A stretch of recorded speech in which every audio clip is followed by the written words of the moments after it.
morning students, welcome to the online class. Last class lo మనం immunoglobulins చెప్పుకున్నాం కదమ్మా. And the today class is autoimmunity. So ఈ రోజు class ఏంటంటే autoimmunity. So auto meaning of auto అంటే ఏంటి? Self అని అర్థం. సో ఇమ్యూనిటీ అంటే రెసిస్టెంట్ పవర్ అన్నమాట.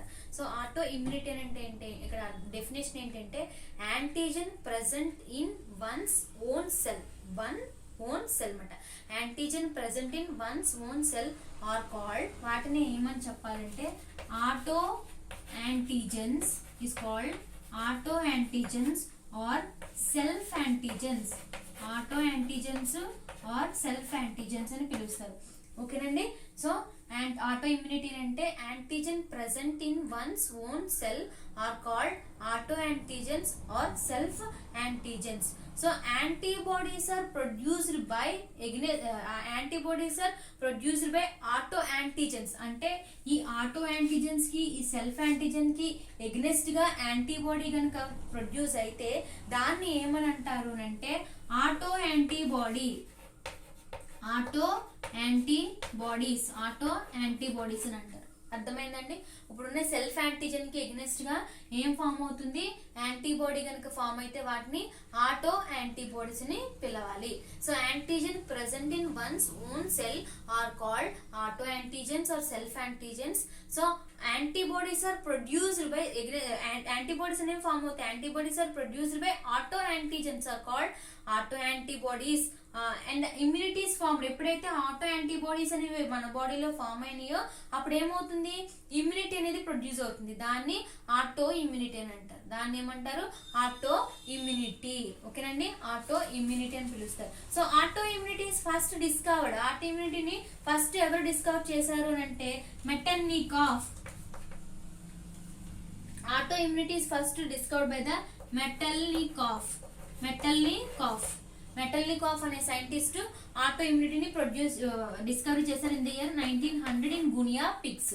1900 లో గునియా పిగ్స్ లో ఆటో ఇమ్యూనిటీని కనుగొన్న సైంటిస్ట్ ఎవరంటే Metchnikoff. And auto immune diseases was first discovered by the Donath and ల్యాండ్స్టీనర్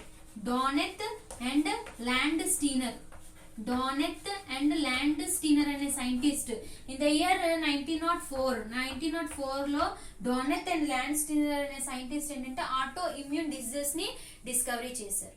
ఓకేనండి. సో ఆటో ఇమ్యూనిటీ అంటే antigen present in one's own cell are called auto immunity అని అంటారు ఆర్ సెల్ఫ్ యాంటీజెన్స్ అంటారు. ఈ auto antigen కి against గా antibodies కనుక form అయితే వాటిని ఆటో యాంటీబాడీస్ అని అంటారు. సో ఆటో యాంటీబాడీస్ ఫామ్ అయినప్పుడు బాడీలో ఇమ్యూనిటీ అనేది ఫామ్ అవుతుంది. దాన్ని ఆటో ఇమ్యూనిటీ అని అంటారు. ఏమంటారు? Auto immunity. సో ఆటో ఇమ్యూనిటీని ఫస్ట్ ఐడెంటిఫై చేసింది ఎవరంటే మెటెర్నికాఫ్ అనే సైంటిస్ట్ ఉంది 1900. He observe in guinea pigs లో అబ్జర్వ్ చేశారనమాట. ఎలా అంటే గునియా పిగ్స్ యొక్క స్పెర్మెంటోజోవా సెల్స్ తీసుకొని వాటిలోనే మళ్ళీ రీఇనాక్యులేట్ చేసినప్పుడు వాటికి ఎగ్నెస్ట్ గా యాంటీబాడీస్ అనేవి ఫామ్ అవుతాయి. ఓకేనండి. And next auto immune diseases అంటే ఈ ఇమ్యూనిటీ వల్ల డిసీజెస్ కలుగుతాయి. ఈ డిసీజెస్ అనేవి ఏంటి?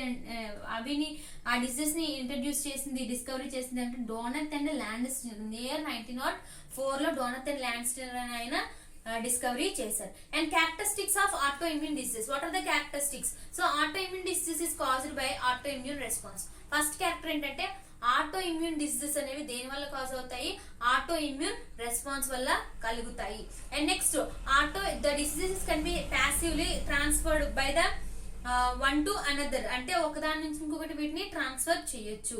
అండ్ నెక్స్ట్ ఇక్కడ ఎలివేటెడ్ అమౌంట్ ఆఫ్ ఇమ్యూనోగ్లోబులిన్స్ అనేవి ఎక్కువగా రిలీజ్ అవుతాయి. హై అమౌంట్ ఆఫ్ ఇమ్యూనోగ్లోబులిన్స్ అనేవి ఎక్కువగా రిలీజ్ అయిపోతూ ఉంటాయి. బట్ ఇమ్యూనోగ్లోబులిన్స్ ఎక్కువ అమౌంట్ రిలీజ్ అవుతూ ఉంటాయి. Auto antigens are produced in auto immune diseases in one individual and the same disease is produced in same disease అనేది ఎక్స్పెరిమెంటల్ అండ్ యానిమల్ లో కూడా ప్రొడ్యూస్ చేయొచ్చు. ఎందుకు? సేమ్ యాంటీజెన్ ఇంజెక్ట్ చేయడం వల్ల. అర్థమవుతుందండి. ఒక ఆయనలో ఒక ఇన్ఫెక్షన్ అనేది కలిగింది, అదే ఇన్ఫెక్షన్ ఇంకొకరిలో కూడా కలిగి చేయొచ్చు. ఎలాగా? ఏదైతే ఇక్కడ యాంటీజెన్ ఉందో అదే యాంటీజెన్. నథింగ్ బట్ ఇప్పుడు మన కరోనా ఎలా అయితే ఉందో ఒకరి నుంచి ఒకరికి ఎలాగైతే వ్యాప్తి చెందేస్తుందో, ఇదేంటి ఒకరి నుంచి ఒకరికి ఇది అంటువ్యాధి కింద ఉంది. కానీ ఇదేంటి? ట్రాన్స్ఫర్ చేయొచ్చు. ఆ ఉన్న ఒక పర్సన్ లో ఉన్న యాంటీజెన్ తీసుకెళ్లి ఇంకొక పర్సన్ లో ఇంజెక్ట్ చేస్తే మాత్రమే వస్తుందండి. అంతేగాని కరోనా వల్ల రాదు. ఇప్పుడు చెప్పాను కదా అని ఆటో ఇమ్యూనిటీ అంటే కరోనా డిసీజ్ అంటారేమో, అలా అనకూడదు. ఓకే, కరోనా వేరే ఇది వేరు. జస్ట్ మీకు అర్థం అవడం కోసం చెప్తున్నాను. ఓకేనండి. ఒక పర్సన్ లో ఉన్న యాంటీజెన్ తీసుకెళ్లి ఇంకొక పర్సన్ లోకి ట్రాన్స్ఫర్ చేసినప్పుడు ఇక్కడైతే ఏ పర్సన్ డిసీజ్ అయితే ఇక్కడ ఉందో సేమ్ డిసీజ్ అక్కడ కూడా మనం అబ్జర్వ్ చేయొచ్చు. ఓకేనా. నెక్స్ట్ ఆటో ఇమ్యూన్ డిసీజెస్ కలుగజేయడానికి గల కారణాలు ఏంటి అని అంటే మెయిన్ గా 4 అండి. ఆ 4 ఏంటి అని అంటే ఫస్ట్, సో 4లో ఫస్ట్ ఏంటంటే సీక్వెస్టెడ్ యాంటీజెన్. ఫస్ట్ వన్ ఏంటంటే సీక్వెస్టెడ్ యాంటీజెన్ అంటారు.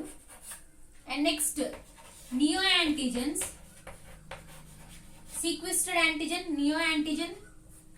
థర్డ్ది క్రాస్ రియాక్టివ్ యాంటీజెన్, అండ్ ఫోర్త్ది క్రాస్ రియాక్టివ్ యాంటీజెన్, అండ్ ఫోర్త్ది సీజేషన్ టాలరెన్స్, and the fifthది loss of immunoglobulins.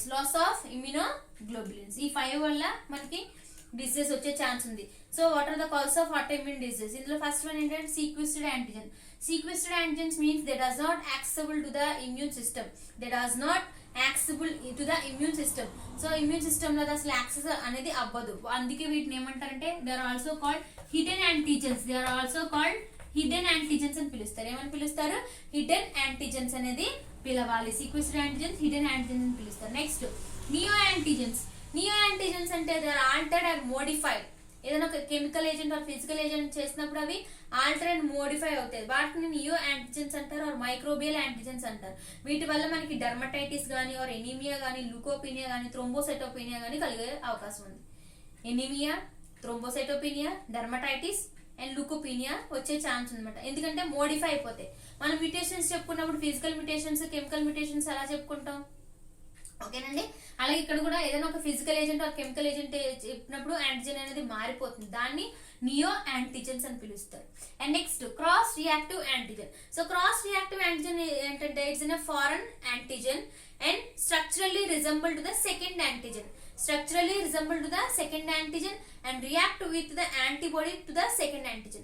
యాంటీబాడీతో ఇది సెకండ్ యాంటీజెన్ కింద రియాక్ట్ అవుతుంది. ఫారెన్ యాంటీజెన్ అంటారు, సెకండ్ యాంటీజెన్ అంటారు. యాంటీబాడీతో ఇది రియాక్ట్ అవుతుంది. సో వాటిని క్రాస్ రియాక్టివ్ యాంటీజెన్ అని పిలవాలి. ఏమనాలి? Cross reactive antigens. And next loss of cessation tolerance. అంటే ఇక్కడ యాంటీజెన్ అనేది వెళ్ళిపోతుంది. Self abrogated. The meaning of abrogated is తీసివేయబడడం ఆర్ తోసివేయడం. ఎబోగ్రేటెడ్ అంటే తీసివేయబడ్డమాట, అది కంప్లీట్ గా రిమూవ్ అయిపోతుంది. దాన్ని సీజేషన్ టాలరెన్స్ అంటారు. And loss of immunoglobulins. It means over production అనమాట. ఇమ్యూనోగ్లోబులిన్స్ అనేవి ఎక్కువగా ప్రొడక్షన్ అయిపోతాయి. అంటే over activity or lower activity of T cell, B cell.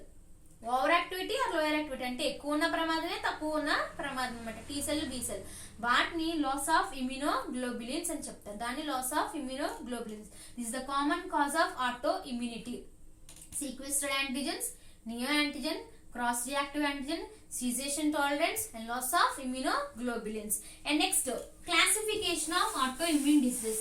Classification. So immunoglobulins autoimmune diseases are classified in 3 types.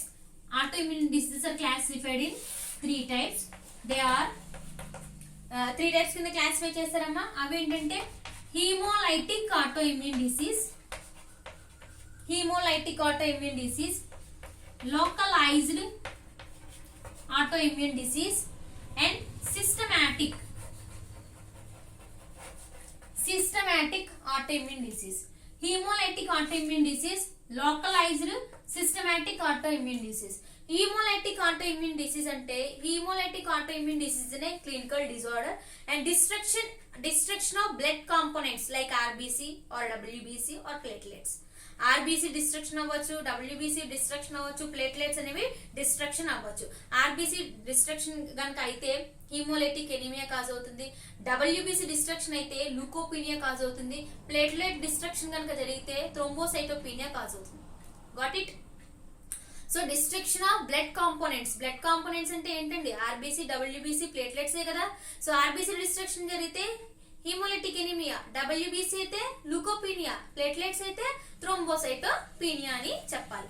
వాటిని హీమోలైటిక్ డిసీజ్ అంటారు. Next localised అంటే localised auto immune disease particular organ అనేది affect అవుతుంది. Only particular organ affect అయితే దాన్ని localised అంటారు. Only particular organ కే affect అవుతుంది. Example thyrotoxicosis, Addison's disease, myasthenia gravis.